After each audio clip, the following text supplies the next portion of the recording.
Bonjour, aujourd'hui je vais vous lire un extrait de Ma moitié d'orange de Jean-Louis Bory. Jean-Louis Denis. C'est le chapitre A de cet essai autobiographique. Mon père se prénommait Louis, ma mère se prénomme Jeanne. Le temps des verbes est clair, j'ai perdu mon père, ce qui s'appelle perdre, comme on perd un trousseau de clés. Et certaines portes, en effet, ne s'ouvrent plus. J'ai gardé ma mère, je la garde, c'est une de mes chances. Jeanne, Louis.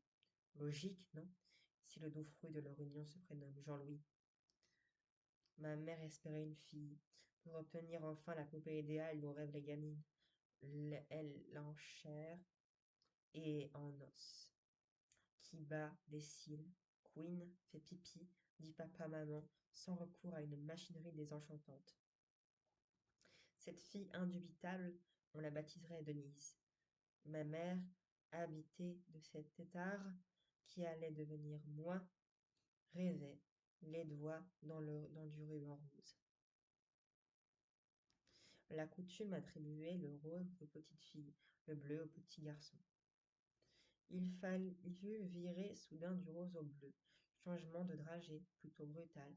Le chiant c'est qu'il est resté du rose en moi. Caché profond, au plus obscur, dans cette nuit tiède où l'incertitude entre le bleu et le rose se prépare à jouer les plus vilains tours. Les rubans de robe de baptême siphon serpent, liane, lasso, tout un arsenal de lacets, raies et résilles, fils et cordes, bandelettes, qui, dans une moiteur complice de jungle intime, embobine telle ou telle partie de l'être, ligote ce geste, actionne cet autre, d'une imprévisible momie, que son embaumement inachevé, toujours en cours, loin de paralyser, agite et dont la gesticulation dérange. La découverte dans la topographie de toute neuve personne, d'un détail surnuméraire non prévu pour le paysage, ne tua pas Denise. Virilisée in extremis, elle figure dans mon identité, sous la forme de ce prénom superfétatoire, l'inutilité, pire, inutilisable, celui qu'on ne souligne pas dans les passeports. Jean-Louis Denis.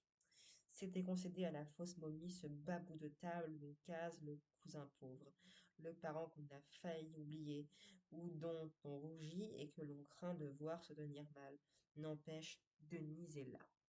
Petite bonne femme vit encore, non plus traversée, condamnée à l'humilité par le grand jour policier des contrôles d'identité, mais clandestine,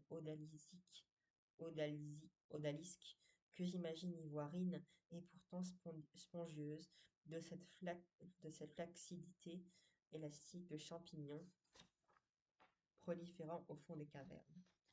Je vous lirai la suite dans 4 jours. Merci d'avoir regardé. Au revoir.